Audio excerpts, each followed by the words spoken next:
Hi, everybody, whoever is watching out there on the internet. Um, I'm Danny Ghitis, and this is Gorka Bartolome.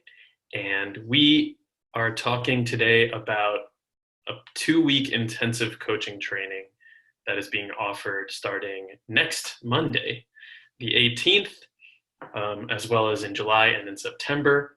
It is a ICF approved coaching training intensive program, which is a condensed version of the University of Leida's master's program in coaching. And we're doing this now for 60% off the normal price. It's a very unique moment in history, and we are offering a very unique opportunity for those who are spread a little thin and want to spend their time wisely in a 2 week intensive training program where you walk away with an actual coaching certification and the ability to become certified by the ICF, the International Coach Federation, as an associate certified coach. So it's the real deal. And Gorka is a professor, a student of the neuroscience of coaching, which is how he's getting his PhD currently. And we're going to talk a little bit about why right now, it's the best time to become a certified coach, why it's so important right now, why we need that so much. So, hi, Gorka. Hi, Danny. You are such a wonderful host. It's amazing. Thank you. Yeah, I'm thinking of being the next Ellen, maybe. Oh, well, could be. So, can you tell us a little bit about your background, just a brief summary of you and all of the wonderful things that you do? Sure. So, yeah, currently now I have the Master Certified Coach credential by the ICF like 5 years ago, and I've been coaching for around 15 years.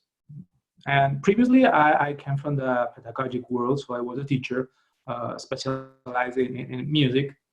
And I was also managing a team in a school, in a music school. So, by some circumstances, I made this wonderful discipline who is coaching. 15 years ago, I decided that I wanted to become a coach. And from that time, I decided to leave my previous job. I decided to throw away all my career as a musician, but actually, no, I didn't throw it away, because now I'm using many things that I learned as a musician and as a teacher to use them as a coach. Okay? And yeah, and also currently, as you said, I'm also pursuing my PhD in neuroscience, trying to find some scientific evidence that coaching is a way to improve our creativity, the way we think, and our brain mechanisms in creativity. So there we are. And we are also ready, as you said, to begin next week with this wonderful training. So it's 2 weeks and it's an intensive, and people will be able to get enough hours and all the knowledge, the content to get to the ACD level by the ICF. That's good. Gorka, I don't know if it's my connection or yours, but it's breaking up just a little bit. Okay, so I don't want to touch anything. So is it better now? Let's give it a shot. Okay. So in your opinion, why don't we just get right to this question, which is, why is it a good time to become a certified coach? Well, I think that almost everybody is aware that we are in a quite funny moment. Okay, so I think it's a historical moment, and everybody is facing a big change, and it's a difficult change. Okay, so we came from a place where we were kind of comfortable. We knew how to handle things. We knew how to live in a proper way, and suddenly everything is blown away, and we don't know anything about anything. So it's like we will have to start over our lives in some sense. Okay, we will need to learn how to get used to this way of living with this COVID-19. Many people will have to face different ways to work. Maybe they will have to telecommute. they are already telecommuted, but they will have to continue doing it. Many companies, they will have to reinvent themselves and find new ways to survive. And so here the question is that, okay, so we need abilities to be able to face this uncertainty. Okay, we don't know anymore how to react. We don't know anymore what's going to happen. And even scientists, even scholars are lost about, the future. So the thing is that we only have one exit out of this situation, and is to be able to be as creative as possible to find solutions by ourselves. I think that the guru era is gone, is finished. So because counseling and telling people what to do and how to live is not useful anymore, because we are all in the same situation of unknown and uncertainty. So we have to begin to work by ourselves, to be able to learn by ourselves, to take conclusions by ourselves. And the only way to do that is to train our brains to get back this creativity, this ability, this gift that we have as human beings to be able to find solutions and great solutions by ourselves. Hmm. How would you describe the situation that we're in right now as different from past times? Yeah, I think actually is the epitome of VUCA. So this VUCA, this concept that many of the people who are listening, I mean, they may be they may know this concept. It's VUCA. It's an environment. We usually use this concept for sociology and for also the business environment. When VUCA is an acronym, right? Yeah, it's an acronym that stands for volatility, for uncertainty, for also something is continuously in change, and also that it's completely changing all the time. So this is a concept that we were talking previously, and in all my lectures, I was telling my students, okay, so we are a little bit in this book environment, life is fast, is continuously changing. We have a lot of information, and it's difficult to deal with so much information. So we had the sense we were in book. I think a real book is not. So the situation that we are living right now, I think that couldn't be more uncertain, more complex, and more ambiguous. So yeah, VUCA, the real VUCA is here. Real VUCA is here. VUCA, so volatility, uncertainty, complexity, and ambiguity. Can you see my shared screen right now? Yeah, I do. Okay, great. Yeah, we just have a few slides that could help illustrate some of these ideas, and I can go back and forth. So another question for you. We've changed a lot as humans over the years. We've encountered new situations. There's always something new, something unprecedented, and humans are very good at adapting. So what makes this time different than other times? Yeah. So here, actually, the slide you were showing us, there are two graphics here. One graphic is from the Ray Kurzweil's book about this particular time that we are approaching. And the other one, it's from Leonardo presentation from this book. Now we're seeing, okay, yeah, oops. Let's see, let me pull up this slide again. It's a nice dog, by the way. Thank you. That's Luna. Yeah. Okay. Okay. Here we go. Yeah. So in Singularity is Near, which is this book from Ray Kurzweil, he kind of pushed this myth that we think that all evolution and all technology growth, it's in a linear way. So we think that we evolve in a linear way. So changes and improvements and technology advance in a linear way, which means that kind of stable and it goes at the same pace. But actually, what happened is that this growth, this evolution is exponential. So every day, every year that passes by, things grow and improve faster and faster and faster, which on the one hand is great because that means that we will get like greater technological advancements, inventions, life will improve in a great way, and that's amazing. But what happens on the other hand is that all these gadgets, all these devices that we are using at the technological level, on the one hand, they are doing our lives much easier. But on the other hand, what happened is that our brains are being used less and less, and especially the creative part of the brain, because all this technology is giving us all the solutions.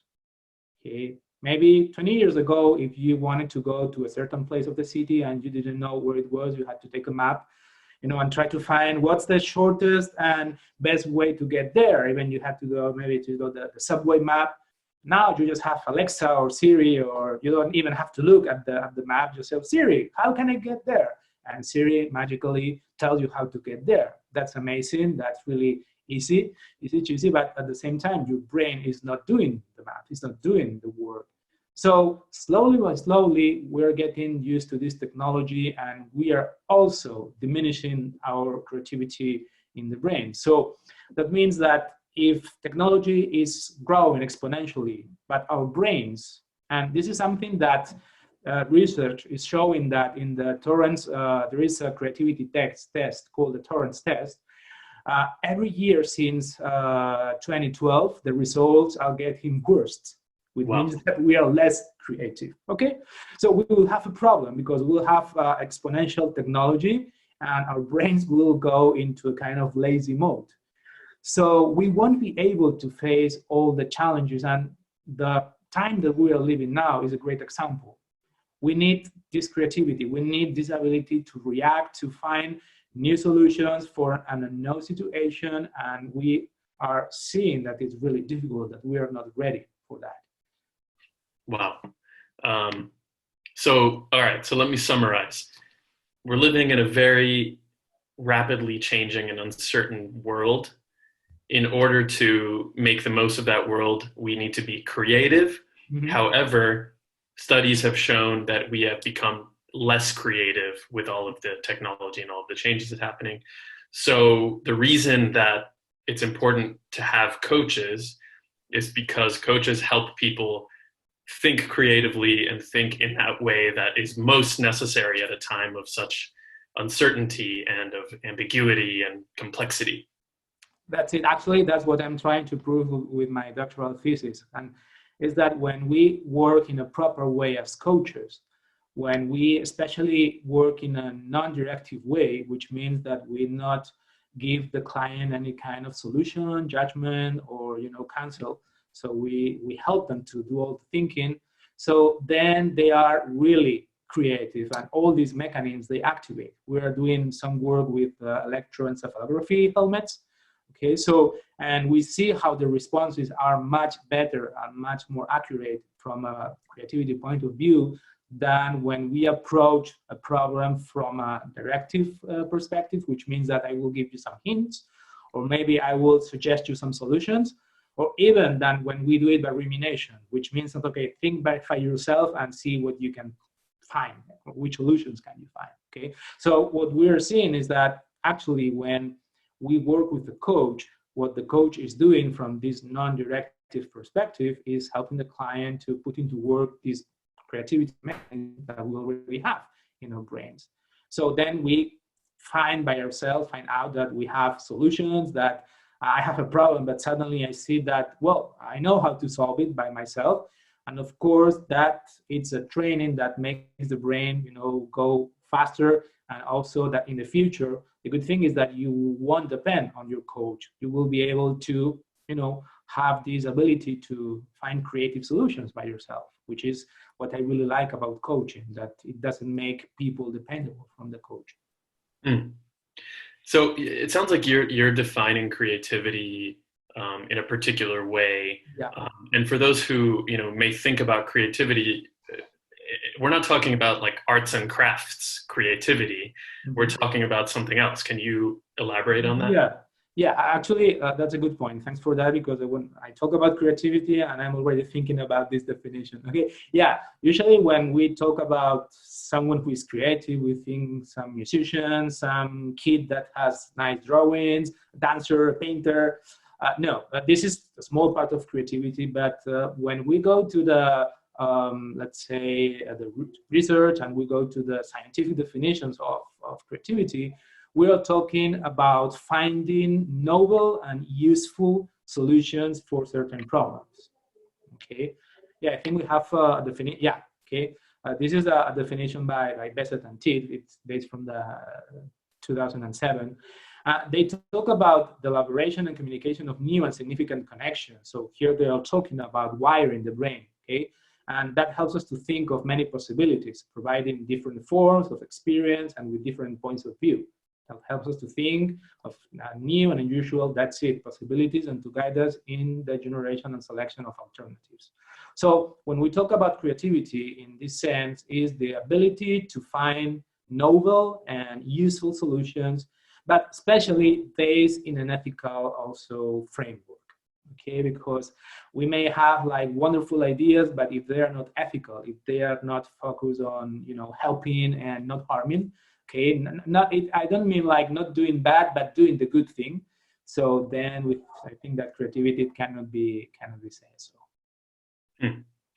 When you define it like this, to me, it kind of sounds like the essence of human potential. Hmm. You know what I Yeah. mean? Hmm. Yeah, actually, when we talk about potential, the problem that I have with this word is that it's really abstract. So what's potential is, well, what I can be, what I can reach. But when we talk about creativity, we are already focusing in one thing, that is to create, to make things happen. Okay, so it's like from nothing or from something that is, or something that is really uncertain, I'm able to get to some solution.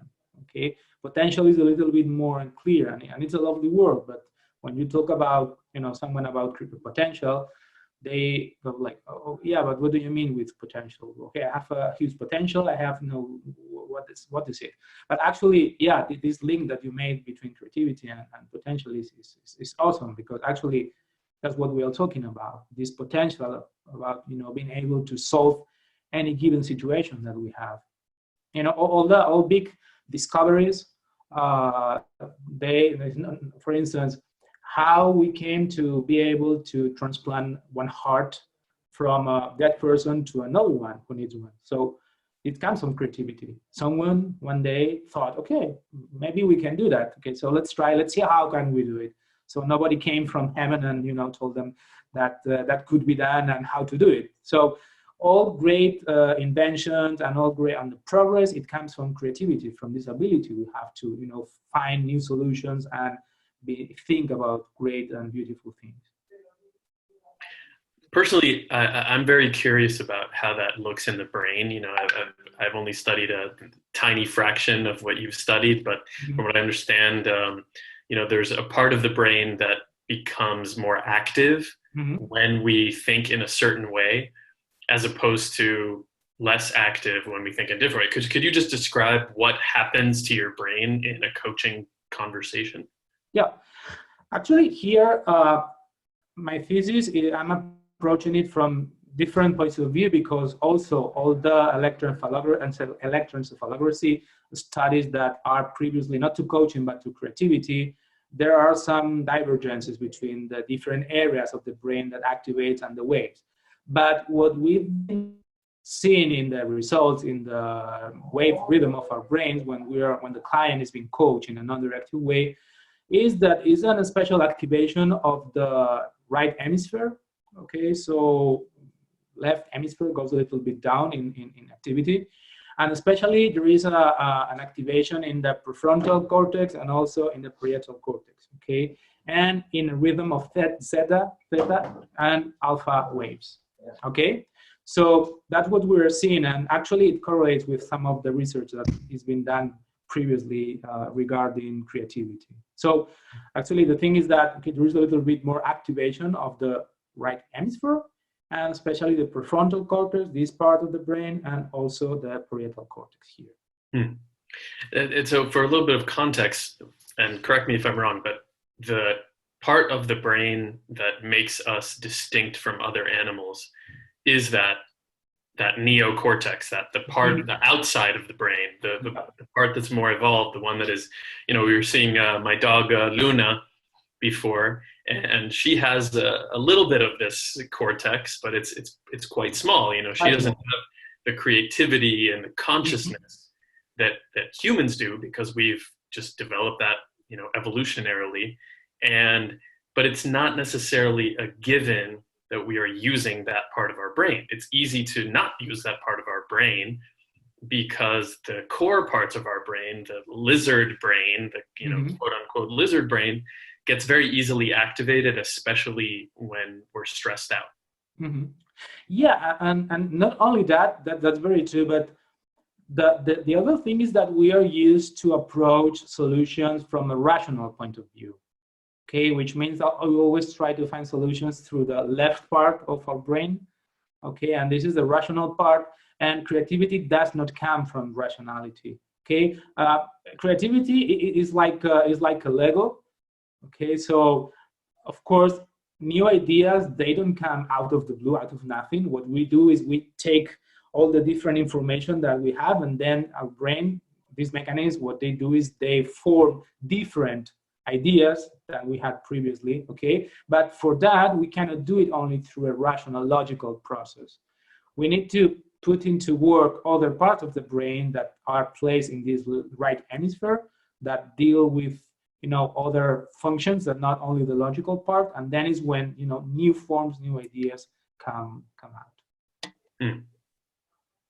So I want to share the screen again for a second. And so I wanted to ask about how a coach is uniquely qualified to help people activate, our best thinking, creative, solutions oriented part of our brain. Mm-hmm. Yeah, and this is something that I wanted also to be able to show with my research, and is that which competencies really spark this creativity, right? Are there any specific competencies from a coach that really are better than others? And actually, if we want to be a good coach, I mean, if we want to be an effective coach, because in coaching, client comes first. That's the important thing, okay? The results that the client is going to get, the awareness that the client is going to also to reach in all his process. So that means that as coaches, we have to be duly trained. And for that, it's important that we choose a program that is going to tell us how to best use these core competencies. And for instance, here the ICF, the International Coaching Federation, is doing a great job because they are in continuous research about these competencies. So they try to see what's needed, what clients are asking, and so they're always improving these competencies so we can serve the best to our clients. We can always get the best results. Okay, so when we talk as a certified coach, so it should have been training in the specific competencies that we use. Actually, now in this updated model, we have 8 competencies that have different behaviors. So there are not only 8, but you have different levels and different ways to put into work this competency. Okay, so actually what we do when we use these competencies in the right way, we create an environment. I like to call it like a laboratory. So a coaching session is a laboratory where with these competencies, the clients are allowed to do anything, to try different things, to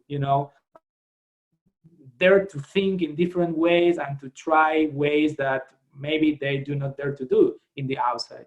So they can experiment, they can try new things, and when they are ready, they can go to the outside world, out of the laboratory, and then put into action all these ideas. So that's the great thing about coaching, that it's like, okay, it's like a continuous experiment, and that's actually what brings this learning and this awareness to the client. Okay. Can you tell us a little bit more specifically about what people would get out of this program that you're offering? Yeah, sure. So let's say that the coaching professional career uh, from the ICF point of view, is divided in different levels, okay, depending on the experience you have as a coach. Let's say in the hour experience you have, it's like pilots, okay? To be able to fly, you need certain hours, and the more hours you have, the more experience, and the higher you can get into the ladder. So here is the same. So we have an ACC, which is an associate certified coach, that you need 100 hours of experience. And I think it's 60 hours minimum of training, okay? And then you can already work as a professional coach, okay? Then you have next level, which is the PCC level, which is the professional certified coach, and you need for that 500 hours of coaching experience plus 125 hours of training. And then you have the MCC level, which is beyond 2,500 hours of coaching experience plus more than 200 hours of coaching training. Okay, so what we're offering in this training is the knowledge and all the contents and all the competencies you need to get to the first level, to the ACC level. And we're not only giving 60 hours of training, but we're giving 75 hours of coaching training, which goes beyond these minimum hours that the ICF is asking for this ACC level. Okay. So we're offering this, and we're also offering one of the most important things, that is the mentoring and the practice, because a coach without practice and without mentorization, it's going to get lost. So we are also having some mentor hours. So students, participants will get the opportunity to bring sessions and to look through the sessions and see, get some feedback about their accomplishments and some things that they can improve. So that's really, really important. And they're also going to have that in this training. So the program is quite interactive then. It's not just a bunch of videos or, one directional lectures that, you're just going to talk into the camera and, No. Actually, it's real 75 face-to-face hours. So we will be in a virtual platform, and students will be there, and they will be able to interact, practice, and especially, it has some theory parts, of course, as it should be, but it's very practical. That means that we're going to put into practice everything that we teach them. So that makes it even more interesting, because they will be getting a constant feedback. And one of the other important things is that in this program, we not only work on the, let's say, on the practical part of coaching, you mean the competencies, but we also work to become a coach, which means that we also do some inner work. We also learn, to improve ourselves, because as coaches, we should be working on ourselves.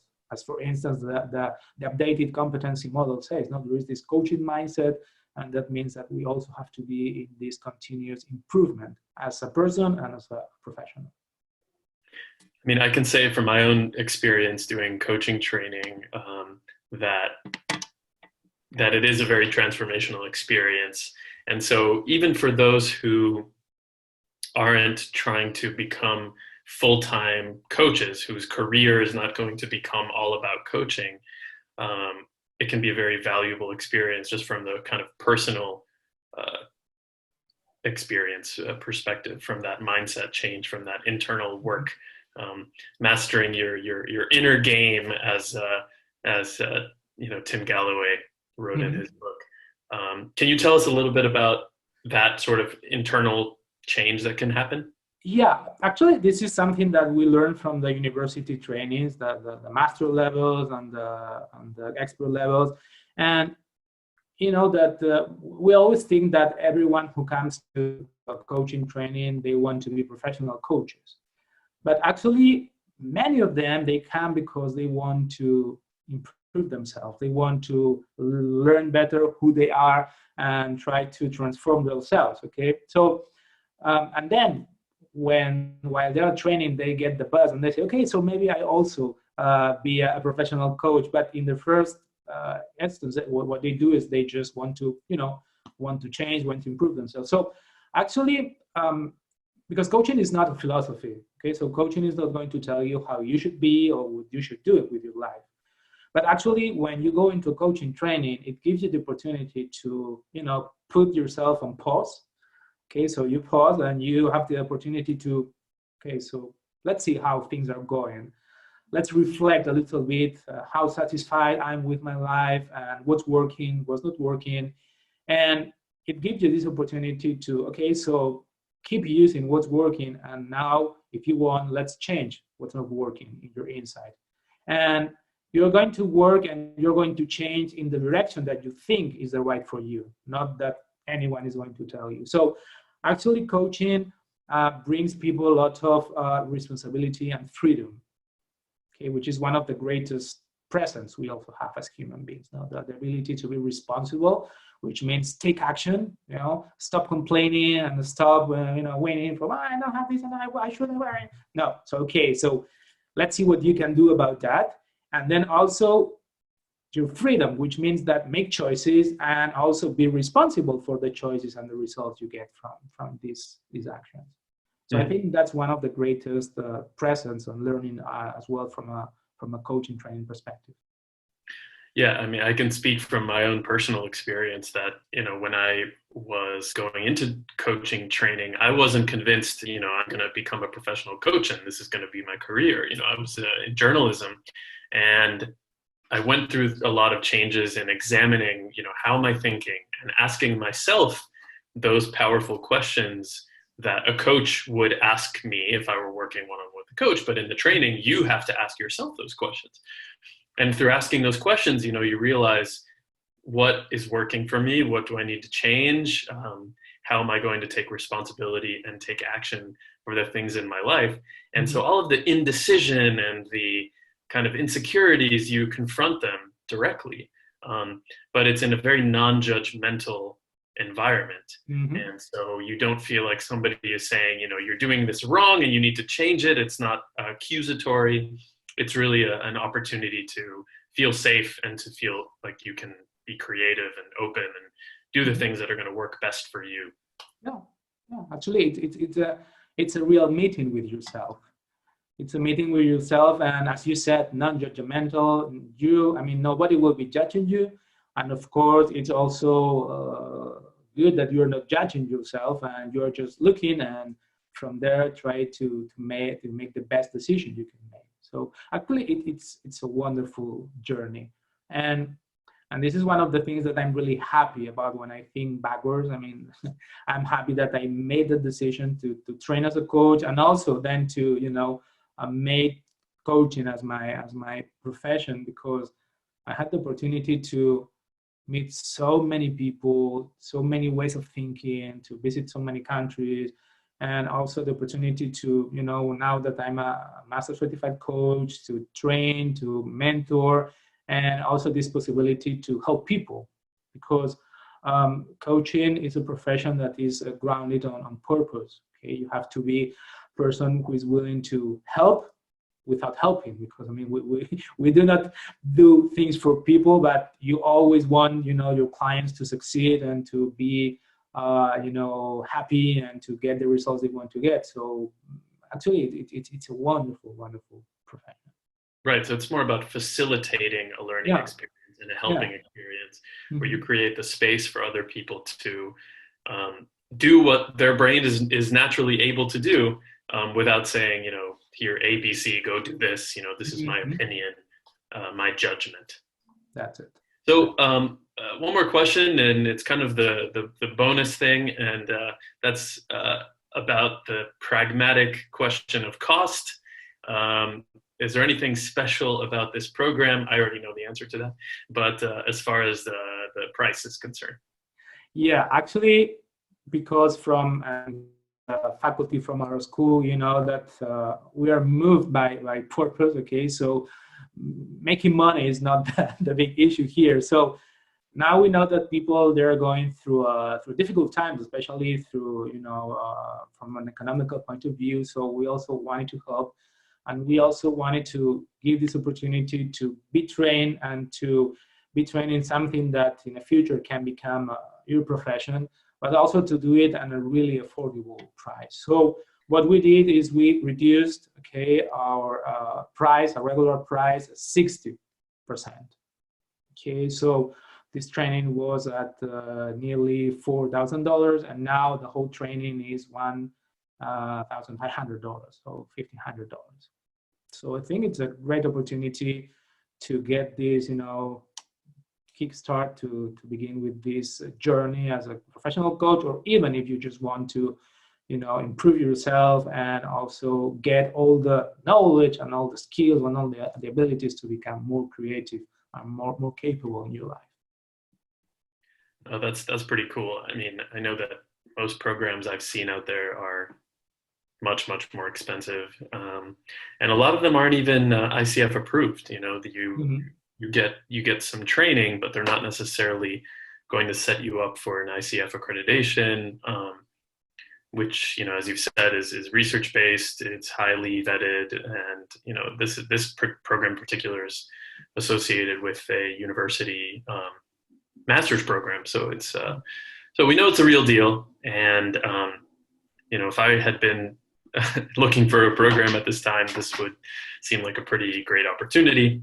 And I'm pretty excited about it. I'm also one of the instructors, as well as Albert, who's another one of our instructors. But mostly it's Gorka. You're going to be the primary instructor, and you're also the one who developed the curriculum for the master's program. Mm-hmm. Yeah, well, but actually we're a team. So actually I'm happy because the students will be able also to see different points of view, ways of coaching, which is really important. So that will enrich them a lot. And I'm happy because you already have experience as coaches, as professional coaches. And I think that this is going also to give the participants a really fresh view. And so I'm really glad that you are able to be there. Yeah, me too. I'm excited. I think it's going to be great. So I think that's the end of our presentation. Gorka, is there anything else that you would want to share? Well, no, thank you, Danny, because that was really cool. It was really fun. I enjoyed this interview, this conversation that we are having.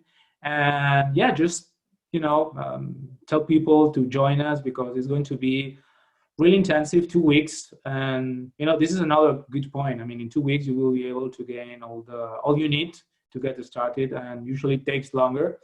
So yeah, just encourage them to join us. And yeah, thank you also for listening, and thank you for hosting this conversation. It was amazing. Thanks, Gorka. Thanks everyone for watching. Bye. Bye.